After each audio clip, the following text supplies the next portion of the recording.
Okay. Okay, everybody, we're going to start. Let's get everybody's attention. Okay, we're going to start. Okay, hello and good afternoon, everyone.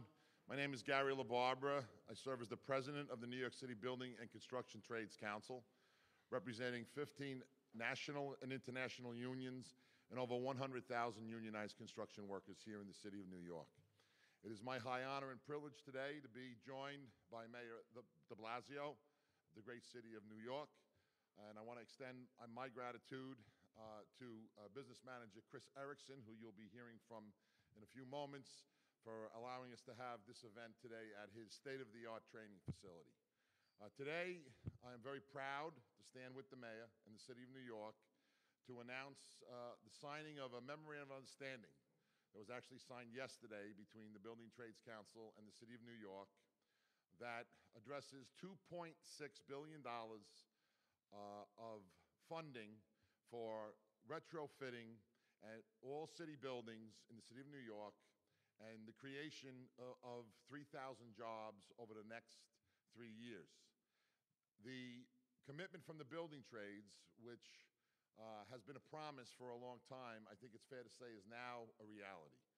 As part of this memorandum of understanding, we have agreed to have at least 200 new candidates brought into the unionized construction industry, and classes will begin as early as July of this year, which is a very significant and important factor. And we will be working very closely with Workforce One of the City of New York to identify candidates, which, by the way, will be all New York City residents, to come into careers. These are not just jobs, these are careers in the construction industry. And these careers will create middle-class lives for all of these workers. And what I mean by that, they'll earn good middle-class wages, they will have health care for themselves and their families, and after a long career of hard work, they'll be able to retire with dignity.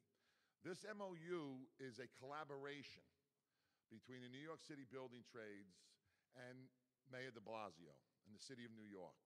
This is the type of collaboration that is a great example of when government and industry come together, what we can accomplish. And there are two major accomplishments here today that I want to really emphasize. One is what this MOU represents in terms of addressing climate change. Today is Earth Day.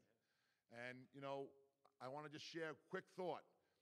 On Earth Day, it's a day to remind us, I think, about the future. And I often think on Earth Day about my 3 children, and I think what their lives will be over the next 40 or 50 years. I've been blessed within the last 8 months to have 2 grandchildren, and now I think about what will their lives be like in 80 years from now? What will this world be like? What will this city be like? It's the leadership that's shown here today in the collaboration that we recognize there is an issue, a real issue, in terms of climate change. And it is bold of the mayor of the city of New York to take this on and to address the issues. And I have to say, he's leading the way with his example. He's saying, we're going to do this first with city-owned buildings. And this will be an example for all of the other private-owned buildings in the city of New York. This is something that addresses the future, not only for ourselves and our children and our grandchildren, but it impacts the quality of life overall. And again, this collaboration results in the creation of good middle-class jobs. So I'm very pleased and I'm very proud to stand here today with Mayor de Blasio. And it is really my honor to introduce now to you the mayor of the city of New York, Mayor de Blasio. Mayor de Blasio, thank you. Thank you.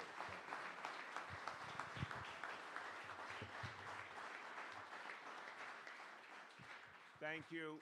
Thank you, everyone. Gary, thank you. I appreciate deeply the passion you spoke with, because it's Earth Day.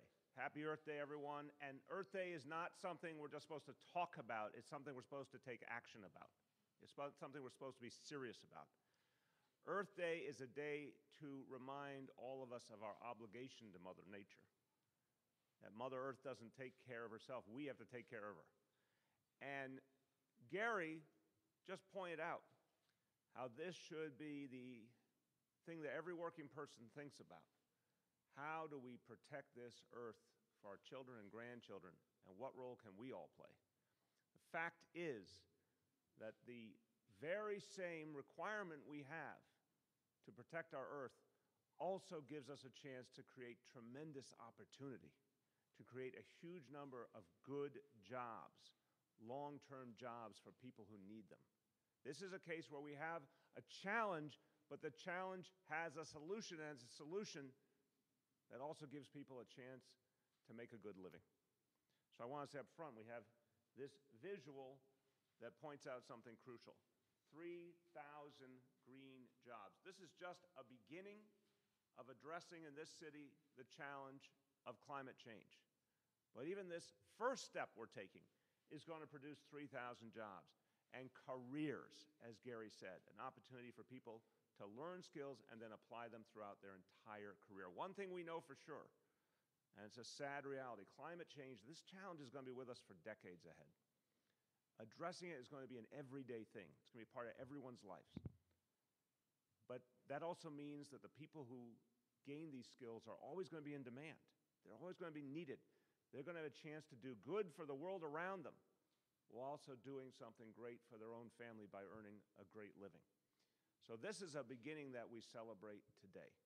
And I also want to thank with us from our city government, two folks who have done tremendous work on addressing climate change, because climate change is a right now issue.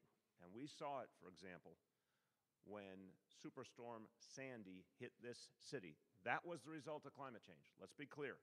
It's not abstract to New Yorkers. We lived it. We felt it. The results were horrifying for so many families. Lives lost, families uprooted, property destroyed. Luckily, our team at City Hall has been working ever since to address that horrible tragedy. I want to thank Amy Peterson, the Director of Housing Recovery, who's done an outstanding job with union labor, getting people back on their feet.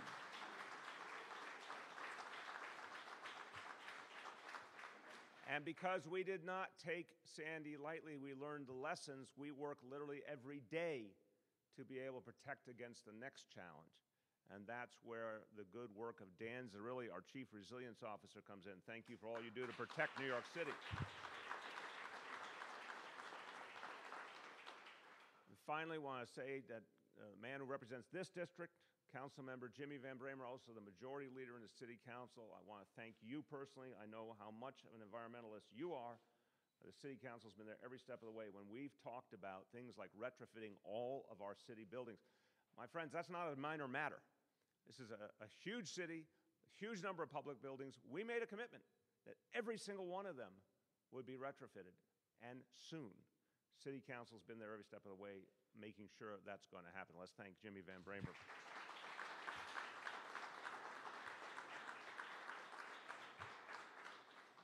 So I want to put this in perspective. One thing I want to say up front, you're going to hear from Chris Erickson, our host, in just a moment. Thank you for hosting us in this extraordinary facility. This, by the way, if you want to see the future, this is where you can see it in New York City. This is what the future of our workforce looks like, what the future of training and educating people to be able to do this great work. It's right here in this amazing facility.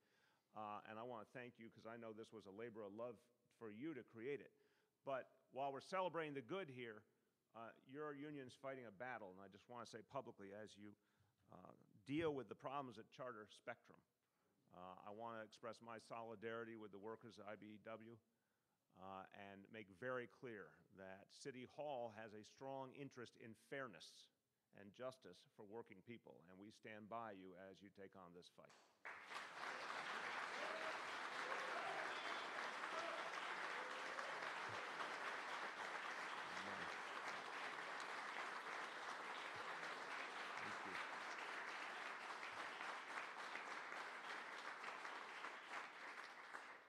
And let me just say one more thing about Earth Day and what it means. You know, for a long time, there were a lot of people who had thought if you're going to protect Mother Earth, you're going to protect the environment, somehow that was not consistent with creating economic opportunity.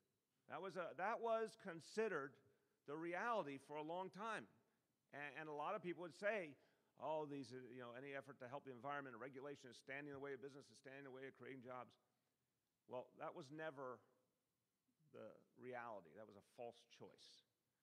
Because the fact is that we have no choice as human beings, as Americans, as New Yorkers, we have no choice but to protect the earth and make sure it's sustainable for the long run. That's in everyone's interest. And we have no choice but to make sure people have good jobs. That's in everyone's interest. We have to figure out how to make those pieces align. And here's this example of 3,000 green jobs that says it all. Because the way of the future is creating an economy that's not only inclusive, that gives everyone opportunity, but also make sure that we have a healthy environment. And they can be done at the same time. In fact, all of the things that create a better, more sustainable world, retrofitting our buildings, restoring wetlands and other parts of nature that were destroyed, recycling, all these things come with huge numbers of jobs.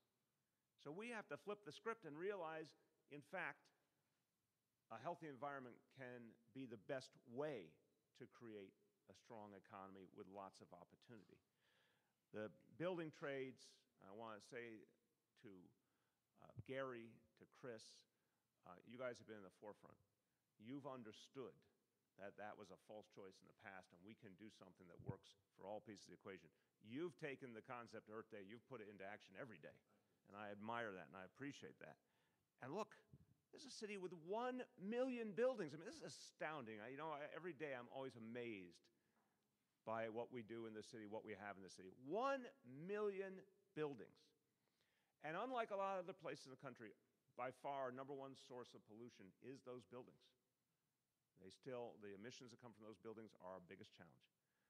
So, yeah, Gary's right. We're going to lead by example. We're going to fix this with our public buildings. And we're going to be very, very clear to those in the private sector that they have to get the job done too. They can't stand aside. They have to get the job done too.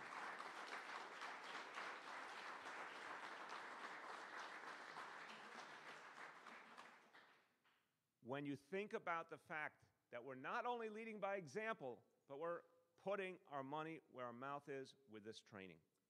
Because I don't want to hear anyone in the private sector always say, oh, we would love to be able to do that if only there were trained workers. We're going to make sure the trained workers are there. We're going to make sure there's plenty of people to do the work. This first group, as Gary said, starting in July, a first group of 200 New Yorkers will get the training and to be ready to go on this lifelong path, having a great job and helping the earth at the same time. We need them because the goal we've set, and I had the honor a few years ago of addressing the United Nations, and when you stand at that podium in that great assembly hall, it's very humbling to think this is where the whole world comes together, and the world has come together to recognize the challenge of climate. And I said very clearly, the global standard is to reduce emissions by 80% by the year 2050. And New York City will get there, plain as that. We are devoted to that goal, and we will make sure we achieve that goal because we have to. We have to for our children and grandchildren. And now look, when I was there a few years ago, I could not have foreseen certain political changes happening in this country. And I'll just say this simply, and this is a day, as you know, there's an amazing march happening today, standing up for the importance of real, accurate science in our society and for the facts that tell us about the danger of climate change. Last I checked, it's as many as 30,000 people marching through the streets of Manhattan right now to make that point. Well, I'll tell you something. The Trump administration may not believe in science, but in New York City, we do believe in science. We know it matters.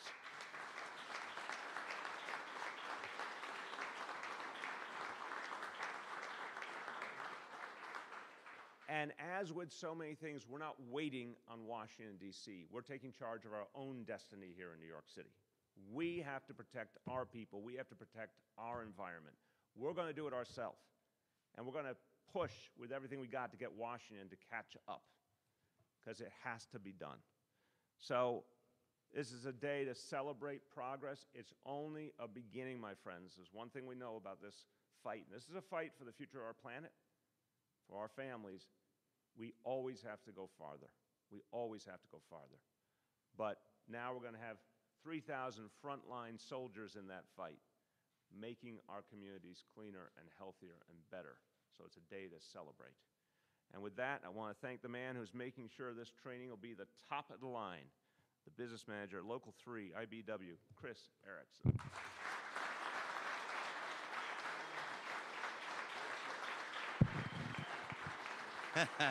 Hey, not every day that you get introduced to by the mayor of the city of New York. Very impressive. Where are my apprentices? Hurry up, come on up here. Hurry up, get up here, get around me. I got to read this. And there's a guy with a beard here that's keeping this guy on track. Come on, where are my apprentices? Both sides, come on in here. Come on. All right, as I read this statement. You can stand in front of me. You won't block me. Yeah. How you doing? You will not block me. It's okay. Yeah. Come on in. So, okay, real fast. This is a great day for our city. Our mayor has made the commitment to address the imperative challenge of climate change and to ensure that the transition to a greener New York City will provide highly skilled careers for the next generation of building tradesmen and women.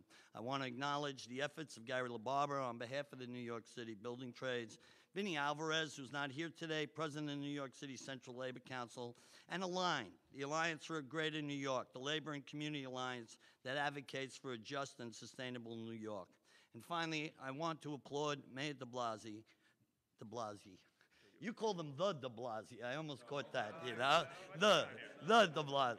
De Blasio. I want my O back. He wants his O back. I want to applaud Mayor That de... was St. Patrick's Day. I want to applaud the mayor and point out that this initiative will put good paychecks in the hands of many in our city to provide for their families and to give opportunity to communities disadvantaged that will now have a pathway to the middle class. So, Mr. Mayor, on behalf of the members, Local 3, and myself, I want to thank you very much for what you've done, and we are proud to have endorsed you for your candidacy for the mayor of New York, and we look to give you all the support that you need. So thank you very much. Thank you. And I know we're going to go on a tour and see some of this in action, but I just want everyone to join me. I told you, these individuals are doing something not just great for their families, but for the city and for the earth. If you want to see the face of our future, they're right here. The people are going to protect our earth through the great work they're going to do. Let's give them a big round of applause.